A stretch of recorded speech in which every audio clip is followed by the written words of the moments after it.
Monday, April the 20th, and Tuesday we got our piñata checked off of our to-do list. So today I need to tackle making cookies and getting goodie bags filled. My son has requested double chocolate chip cookies for the party, so I'm going to get those made and decorated today, and then we'll move forward with our goodie bags. But our cookie dough needs a little bit of time to chill, so I'm going to go ahead and get that mixed up, and while it's chilling, we'll move over and we'll fill the goodie bags. Okay, so to get started on these cookies, the first thing we need to do is we need to melt down some butter. We need 1 1/8 cup of butter melted down. So I'm going to go ahead and get that in my bowl, and we're going to pop it in the microwave and get this melted.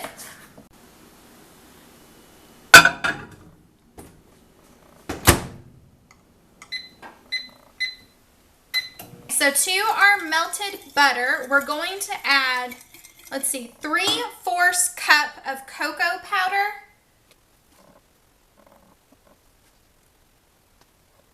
Just going to get this mixed in. Now, the reason that you want to do it this way is that it really helps to kind of moisten that cocoa powder back up, and it really helps to bring out the flavor.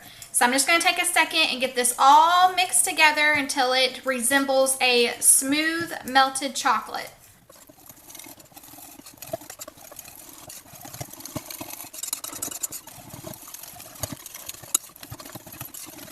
The next thing that we need to do is we need to add in our sugars. It calls for 1 cup of brown sugar, but I only have about half of a cup of brown sugar, so I'm just going to substitute that other half of a cup with just regular white sugar. And then moving on to plain sugar, we need 1 whole cup of white sugar as well.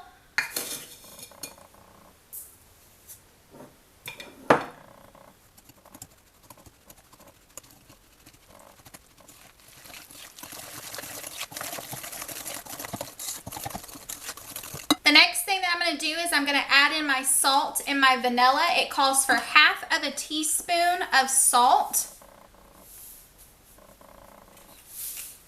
And it calls for 2 teaspoons of vanilla.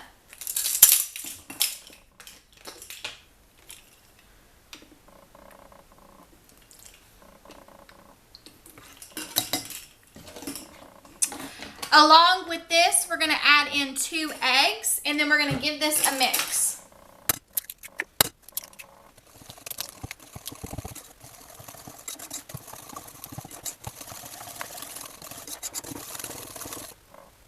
Lastly, we're going to add our flour and our baking soda, and it calls for 2 cups of all-purpose flour. So I'm going to start by adding in 1 cup of flour and my 1 teaspoon of baking soda, give it a mix, and then incorporate my other cup of flour.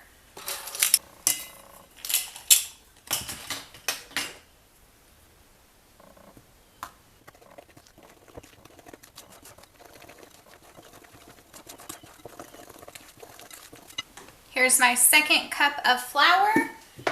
Just going to take a second and get this mixed in and try not to sling flour all over the kitchen.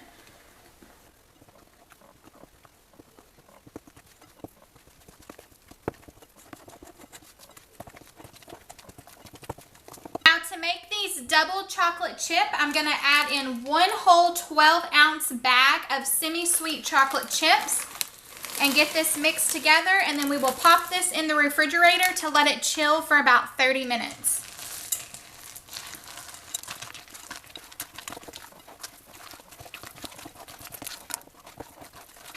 Moving on to our goodie bags, I have those leftover Dum Dum suckers that we put in the piñata, and then I have this assorted mix of candy here. I'm just going to get them filled up in these clear bags. And I did run into Hobby Lobby, and I just picked up some plain craft paper, and I cut it down into circles and hole punch the tops. That way I can kind of thread it through this ribbon when we go to tie up the bags, just to help it match the theme of the party a little bit better. So let's go ahead and get these goodie bags filled.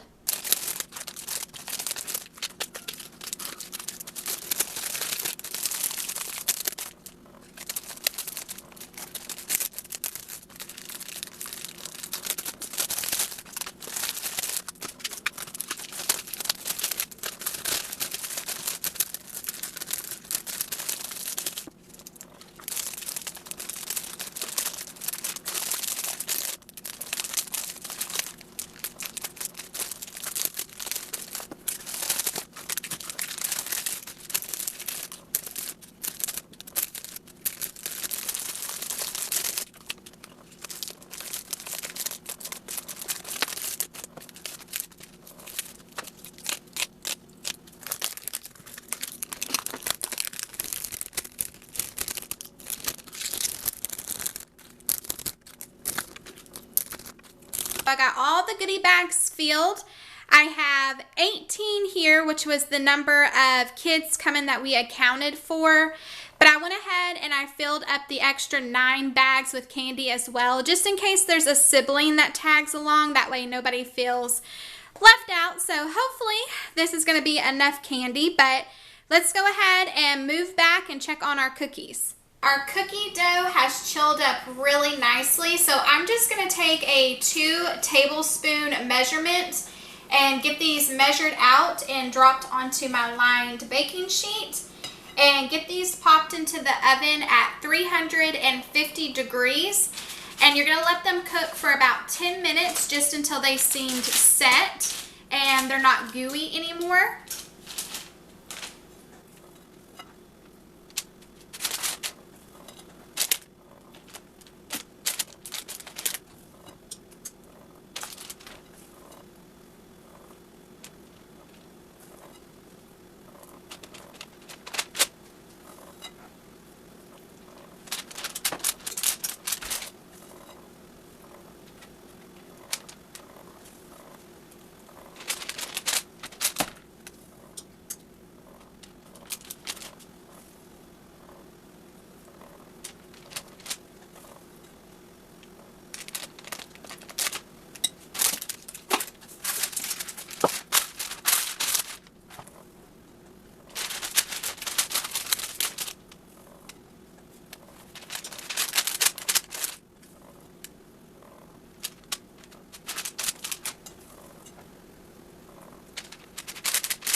First batch of cookies is out of the oven, and a little tip that I wanted to share with you guys is if your cookies don't come out perfectly round, you can take a soft spatula while they're still warm and go around the edges and form it into a circle.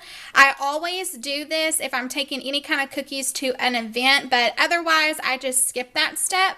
So I'm going to take a second and get all these moved over to a cooling rack.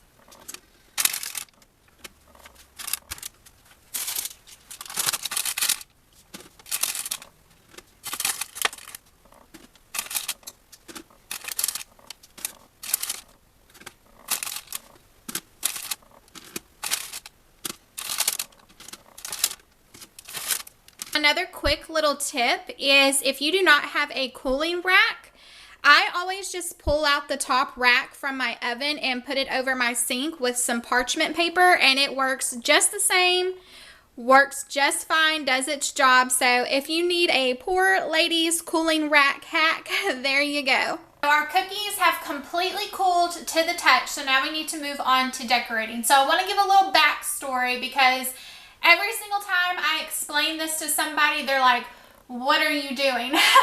So back when my son was born, you know, I did the whole traditional buy the cake from the bakery, get the decorated cookies from somebody, like the pre-made decorated sugar cookies. And over the years, I was like, there is no reason why I cannot make this cake, make these cookies. And so that is exactly what I started doing. I started making cake, making cookies, and it kind of just blew up into this big production. And then slowly I was making cakes and cookies for other people. And then that just spiraled into how I got into event planning.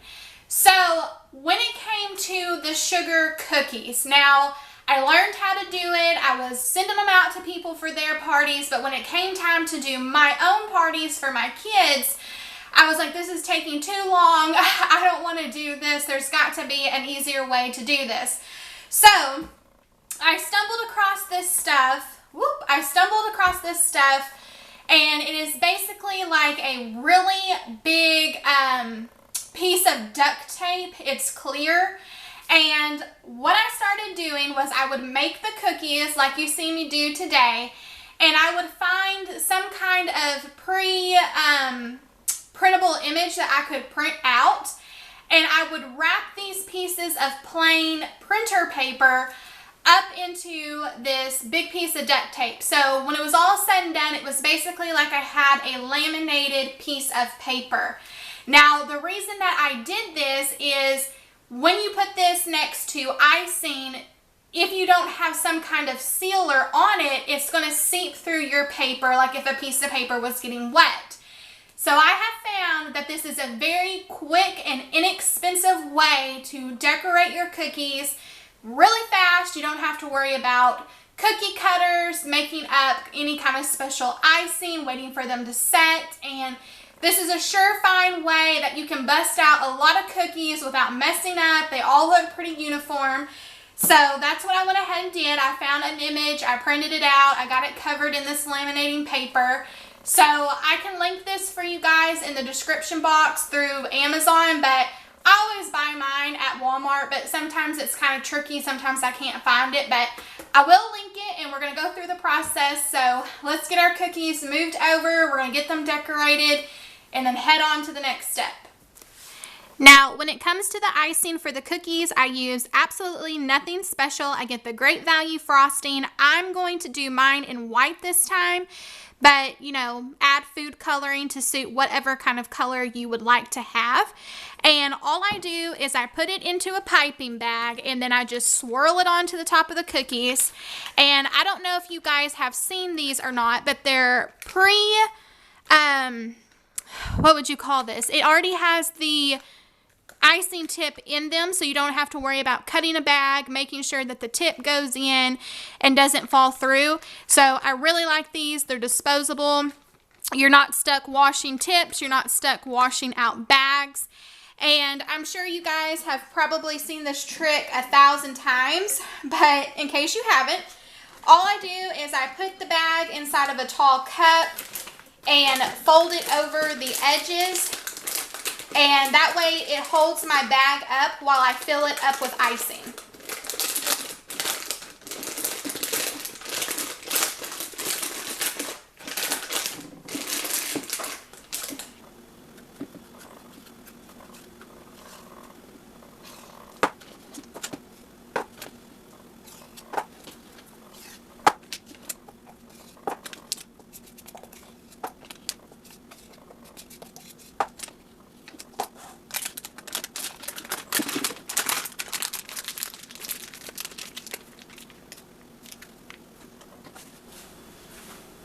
Okay, so here comes the fun part. So I have one of those pre-made cookies that we did.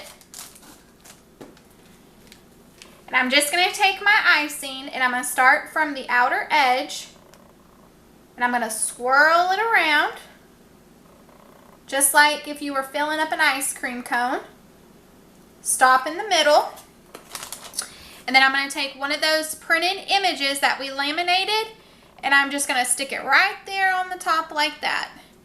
And that really holds the image into place. And then when it's all said and done, you just have a really cute decorated cookie that matches your event. So I'm going to go ahead and get all of these cookies iced and with a topper.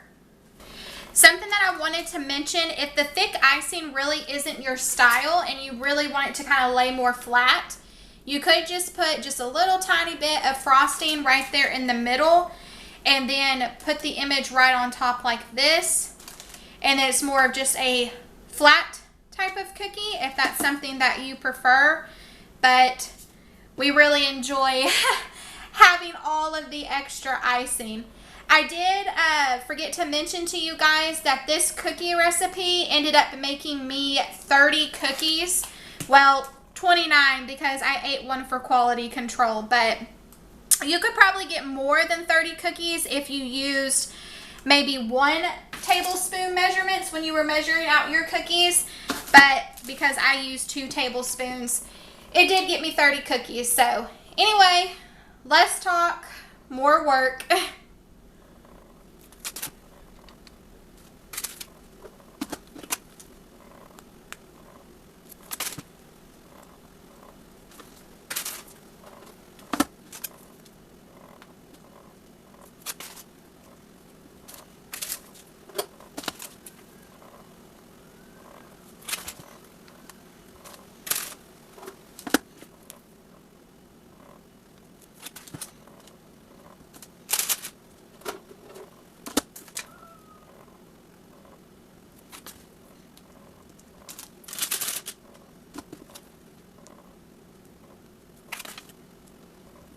so we have all of our cookies covered, and I did only cover 18 of these, and I left some plain. But I wanted to share a little tip with you guys.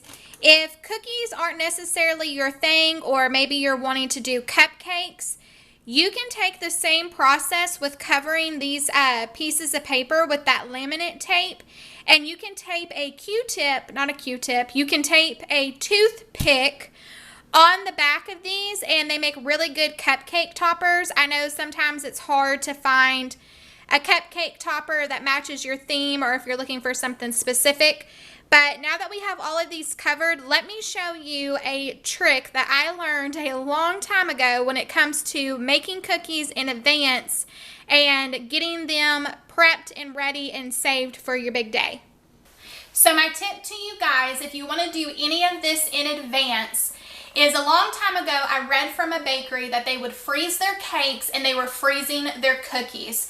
Now, I thought this was completely crazy until I tried it, because I was like, there is no way that that cake is coming out and it's going to taste the same, it's going to look the same, the colors aren't going to run.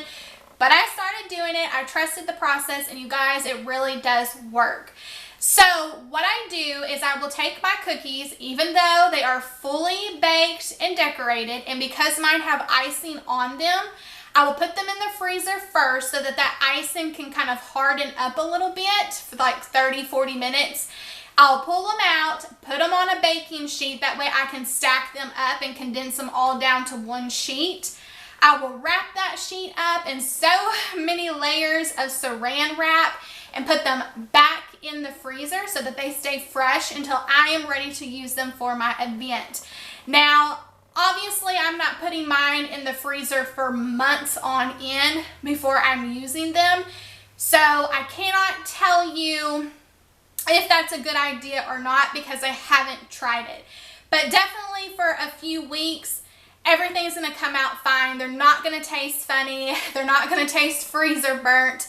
But what I do, like I said, is I'll pop them in the freezer. The day of my party, I will pull them out and place them on whatever serving platter that they're going to go on. And I just let them defrost at room temperature, and everything always turns out super great. So I'm going to get these moved over onto a big cookie sheet, get them in the freezer, let them freeze, move them back over, and pack them up, and I think we're going to be good to go. I am so glad to have this done.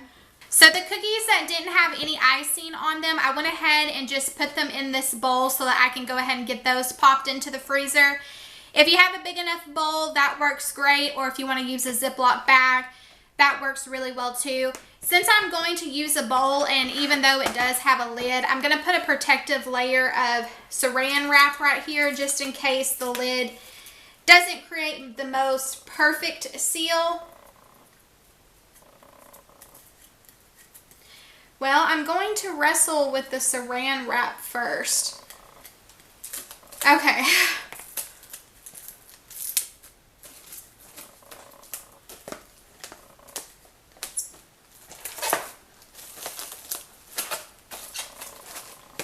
I'm just going to wrap it all the way around the bowl.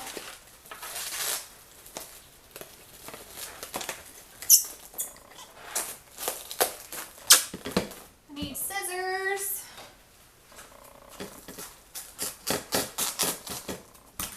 There we go.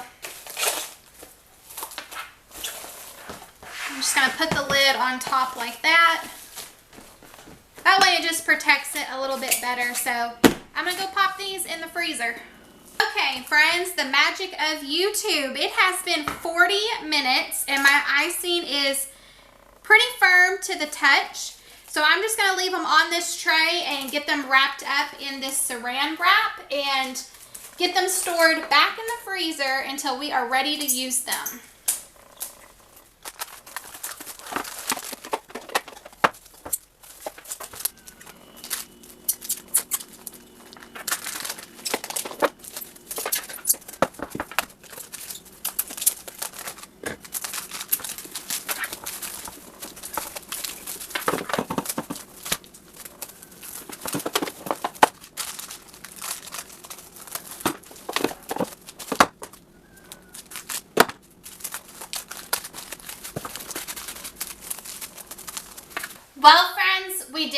basically got it all done, and that is more checks off the birthday to-do list. In the description box, I'm going to put the cookie recipe and a link to where you can find that laminate paper in case you want to give it a go and try making some cookies for yourself. But I did mention in my last video that I'm going to take all of these birthday videos and compile them into one big playlist. I did title it Party Planning in case you need a reference back for anything, or if you just want to binge watch them all at once when they all come out. But be sure to check back in with me because in the next video, we're going to bake the cake and we got to get the cake decorated. So I want to say thanks for taking time out of your day to spend time with me. I had a blast with you guys as always. And if you're in the same season of life as I am and you just got done planning a party or you're fixing to start, I would very much love to hear about it because I'm always so curious to see what themes people choose to go with. But until next time, I'll see you later, friends. Bye.